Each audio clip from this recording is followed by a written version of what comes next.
I think I like to start burning. Don't plan on doing one burn. If you do one burn, you've made all these things mad, and instead of having a sweet gum, you're gonna have 3 or 4. So multiply every one of them sticks out there by 3 or 4.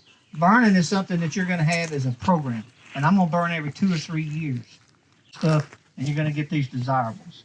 And the more you burn, the easier it is to burn because your fuel loads are very calculable and the same. So really you're burning grasses and flash fuel instead of treetops, limbs, and shrubs. So your fires become better to control, easier to burn, and you get better habitat. So if you're thinking about getting a burning system going, and some of our programs is, we want you to burn 3 times. 3 times in 5 years. And then we'll pay you each time you burn it. But it's to get you into that cycle that one burn is not going to get you where you need to go. It'll start you in the process. So burning is a cycle. When do you begin that cycle? At what age is your timber when you build? I have burnt pine stands in loblolly.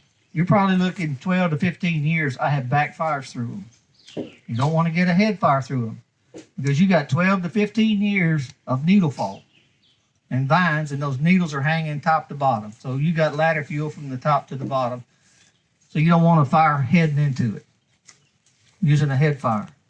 But a backing fire that's backing up, crawling up, burning those needles and backing up on a cold day, you know, I have burnt young loblolly pine stands.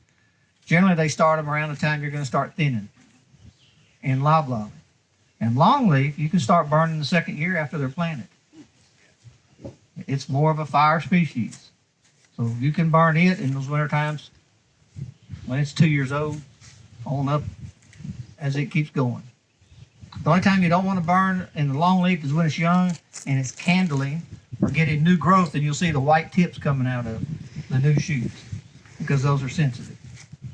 So that's the only time you wouldn't want to burn on those. So, yes, sir. Are there programs available that'll help with cost sharing on controlled burning, and give us a evaluation of those programs if you can tell us something? He's asking if there's a program for helping with controlled burning. And there's several places to get them.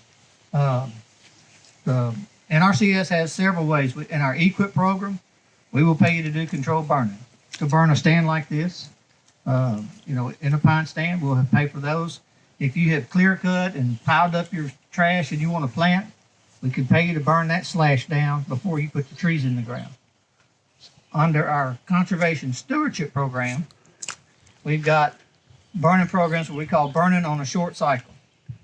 So burning on a short cycle is we burn this stand 2 times in 5 years to get you in that cycle.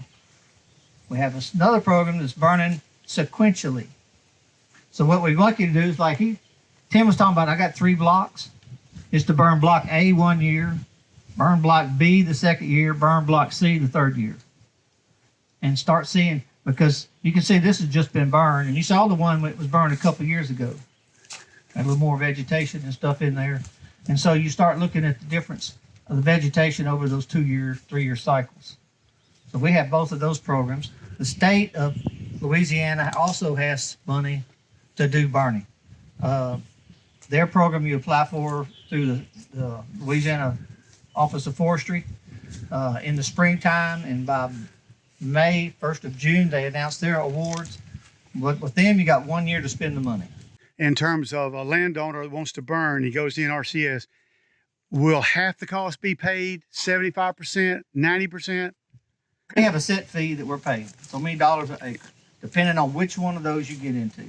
The CSP dollars are a little bit higher than the EQIP dollars. And they've been somewhere over $40 an acre. So depending on who you get the contract with to do your burning, it may cover the cost, it may almost cover everything, or you may put $1 in your pocket.